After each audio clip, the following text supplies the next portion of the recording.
បាទដល់មកជួបដល់ព្រះសជាពើកំឡាំងវើបាទព្រះសជាពើកំឡាំងវើបកកើតអមពលឥតជុំចូលបាទចិត្តឃ្លាននៅក្នុងឱកាសនេះក៏បានក៏សូមជម្រាបជូនប្រវត្តិគ្រូសង្ខេបបាទសម្រាប់ការប្រកួតរបស់កីឡាករទាំងពីរអត់វាយបានហើយអត់គ្រូបាទចឹងក៏បាទគុណខ្មែរយកទៅបីទៅគូទី3ដែរជាគូឯកអន្តរជាតិកម្ពុជាចិនទឹកទី1រ៉ោ1ទឹកទី1ចប់រានគុណខ្មែរបាទពីការក្លឹបគុណខ្មែរដូចដែរ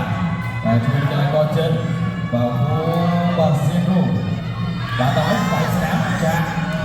បងបកកាត់បាទពីកីឡាករចិនបាទចម្រើនគុណខ្មែរដល់ជំនះអ្នកដែលលៀងមេងលោកឧបត្ថម្ភមហាសមុទ្ររៀលដែលជាការលើកទឹកចិត្តបាទតែឲ្យជំនះសន្លប់បន្ថែមមហាសមុទ្រទៀតគ្រប់ពលាបរៀលមួយនេះដែរគាត់ឆ្វេងពីចម្រើនគាត់សងពីកីឡាករចិនយកទៅទៀត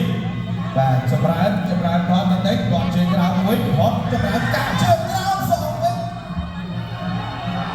បាទគាត់ខុសពីចម្រើនគុណខ្មែរ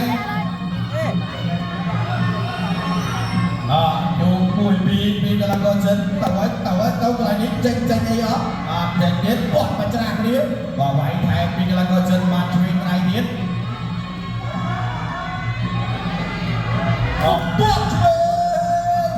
គុំពីចម្រើនបាទគាត់សងមកកីឡាករចិនគាត់ក្រោយរបស់ចម្រើនគុំខ្មែរផ្ដាច់បាននេះទៅរៀបពីអ្នកយ៉ាងនេះលេងបាទចម្រើនគុំខ្មែរគាត់ក្រោយគាត់សងវិញបែកផ្នែកមកកីឡាករចិនចូលទៅផ្នែកគាត់ឆ្វេងសងអូថតបាត់ហើយបាទគាត់ក្រោយពីកីឡាករចិនចម្រើនយកវាយឆ្វេងតែបំបែកគុំ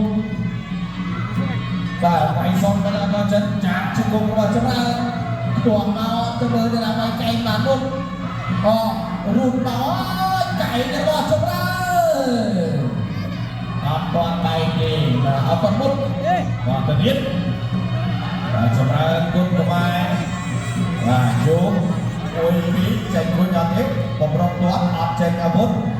បាទគាត់ថាបាទខ្ញុំមិនល្អតិចបាទតើអ្នកមកជង្គង់របស់ចម្រើន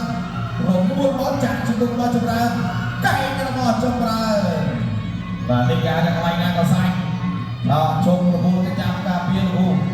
បាទគ្រូជួយស្ទីបបន្តិចគ្រូក៏ថា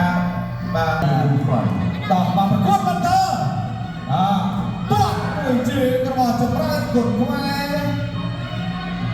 បាទកីឡាករចិនអត់ទាត់មួយទៀត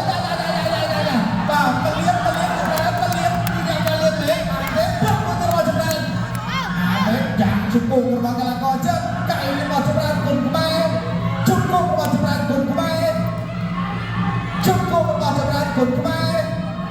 បង្វិលមកលោកឯងណាមកបាយសិនបាទអាចចូលទៀតពីកីឡាករចិនពុកកាត់